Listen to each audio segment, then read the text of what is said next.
Telugu Desam party అధికారంలోకి వచ్చింది. పార్టీల పరంగా ఓకే, మీరు అన్ని పార్టీలకి సపోర్ట్ చేస్తున్నారు, ఆ పార్టీలను గెలిపిస్తున్నారు, వాళ్ళ ఆందోళనలు ఎక్కిస్తున్నారు. మరి మీ పరిస్థితి ఏంటని నేను అడుగుతున్నాను. అదే మీకు చెప్తా ఉన్నానన్న, పార్టీ అధికారంలోకి వచ్చిన వెంటనే మేము కొన్ని డిమాండ్లు చేసాం. జైహో బీసీలో ఆ డిమాండ్లకి మరి యనమల రామకృష్ణ గారు కానీ, అచ్చెన్నాయుడు గారు కానీ, కొల్లు రవీంద్ర గారు కానీ, సవితమ్మ గారు కానీ వీళ్ళంతా కూడా ఖచ్చితంగా చెయ్యాలి అనే ఉద్దేశంతో చెప్పాం.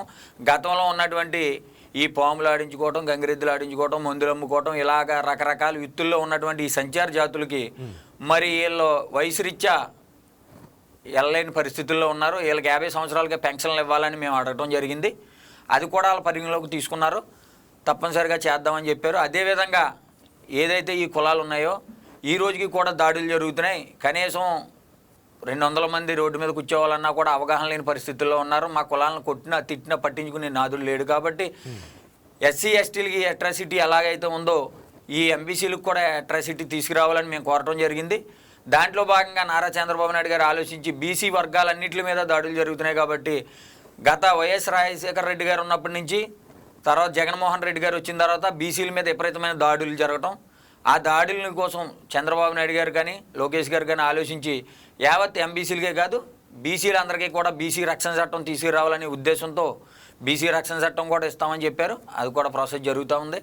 అదేవిధంగా మరి సంచార జాతుల్లో ఈరోజు మా కులాలు ఉన్నాయంటే దానికి కారణం ఏదైతే పూర్వంలో మా కులాలకి నాయకత్వం లేకపోవటం, ఇలాంటి రవణ కానీ వీళ్ళు కానీ పెద్దలో విద్య లేదు, ఉద్యోగాలు లేవు, ఆర్థికంగా మైనస్, అందుకోసం అందరూ కూడా చాలా ఇబ్బందులు పడి మరి ఈ రోజుకి కూడా విద్య ఉద్యోగ రాజకీయ రంగాల్లో అత్యంత వెనకబడిన కులాలు ఏమన్నా ఉన్నాయంటే ఈ ఎంబీసీ కులాలు, సంచార జాతులు. మరి ఈ కులాలకి ఈ రోజుకి కూడా తగిన గుర్తింపు లేదు, గౌరవం లేదు. మరి గత ప్రభుత్వంలో కూడా మనకి ఆంధ్రప్రదేశ్ ఇడిన తర్వాత మరి గౌరవ ముఖ్యమంత్రి వర్యులు చంద్రబాబు నాయుడు గారు ఆలోచించి ఈ సమాజంలో ఎంబీసీలు కూడా ఓ భాగం, ఎంబీసీలకు కూడా మనం గుర్తింపు ఇవ్వాలి, గౌరవం ఇవ్వాలనే ఉద్దేశంతో ఆ రోజు ఎంబీసీ కార్పొరేషన్ మొట్టమొదటిసారిగా ఎంబీసీ కార్పొరేషన్ ఏర్పాటు చేసి ఆ కార్పొరేషన్కి 2 దఫాల్లో 160 కోట్ల రూపాయలు ఇచ్చి అర్హులైన ప్రతి కుటుంబానికి రేషన్ కార్డు మీద 30,000 రూపాయల ఆర్థికంగా పూసలు కానీ గాజులు కానీ ఇలాంటివి అమ్ముకోవడానికి అవకాశం ఇచ్చారు. అది పెద్ద ఎత్తున ఎంబీసీ కార్పొరేషన్ బట్టి ఎంబీసీలు ఉన్నారు, కార్పొరేషన్ ఇచ్చారనే ఉద్దేశంతో మేమంతా కూడా పనిచేసాం. మరి అదే జగన్మోహన్ రెడ్డి గారు వచ్చిన తర్వాత విభజించి కార్పొరేషన్లు వేశారు. అక్కడ దాకా బాగుంది, దానికి విధులు లేవు, నిధులు లేవు, కుర్చీలు లేవు. ఈరోజు కూడా కార్పొరేషన్లు అయితే వేశారు కానీ మా కులాలని పూర్తిగా అనగదొక్కే ప్రయత్నం చేశారు. ఎవరు మాట్లాడిన దాడులు ఈ విధంగా అనగదొక్కే ప్రయత్నం చేశారు, అనగదొక్కారు.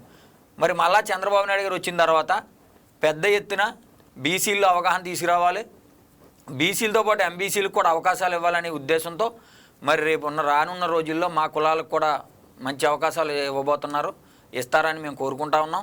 ఆ రోజైతే ఆర్థికంగా మేము ఇబ్బందుల్లో ఉన్నాం, విద్యాపరంగా ఇబ్బందుల్లో ఉన్నాం. ఈరోజు విద్యావంతులు చూశారు మీరు, అందరూ విద్యల్లోకి వెళ్ళారు. పిల్లలు ఉద్యోగాలకి ఇబ్బందులు పడే పరిస్థితి. ఎందుకంటే ఆ రోజు మేము ఈ రోజుకి కూడా కళల్ని ప్రోత్సహించమని అడుగుతున్నాం, కానీ కళలు చేసే పరిస్థితుల్లో కొంతమంది లేరన్నా. ఎందుకంటే ఆ రోజు ఒకటి బుట్టట్టుకుని మందులు అమ్ముకోవటానికి, గంగిరెద్దులు ఆడించుకోవటాకో లేకపోతే పాములు ఆడించుకోవటాకో వెళ్ళే పరిస్థితి.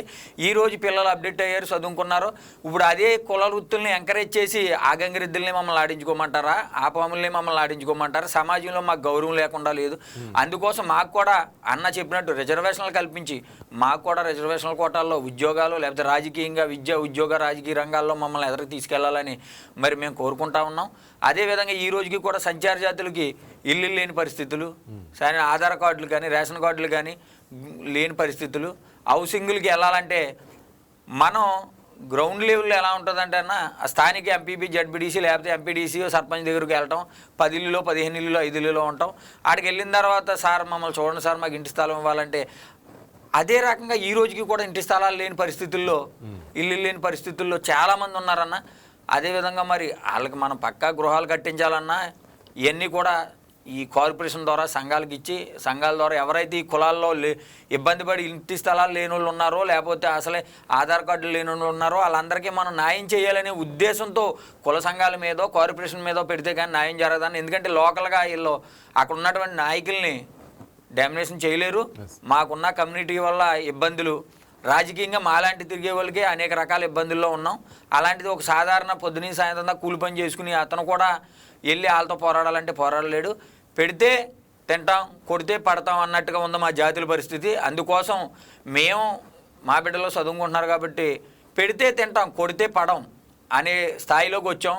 దయించి గవర్నమెంట్, ఏ గవర్నమెంట్ అయినా సరే మాకు ప్రత్యేకంగా ఎంబీసీలకి వెనకబడిపోయి ఉన్నాం.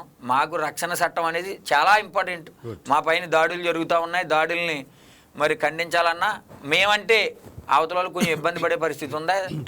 మన సోదరు చెప్పినట్టు ఇప్పుడు ఎస్సీ ఎస్టీలకి ఒక ప్రత్యేకమైన కేసు ఉండటం వల్ల కొంచెం ఇబ్బంది పడే పరిస్థితి ఎవరో కూడా సాహసాలు చేయరు. కానీ ఒక బీసీలో ఉండి ఇంత చిన్న కులాల్లో ఉంటే మేము ఎవరినైనా కూడా ఏదైనా అంటే వాళ్ళు మాపై కొట్టినా తిట్టినా మాకు ఏ రక్షణ చట్టం లేదు.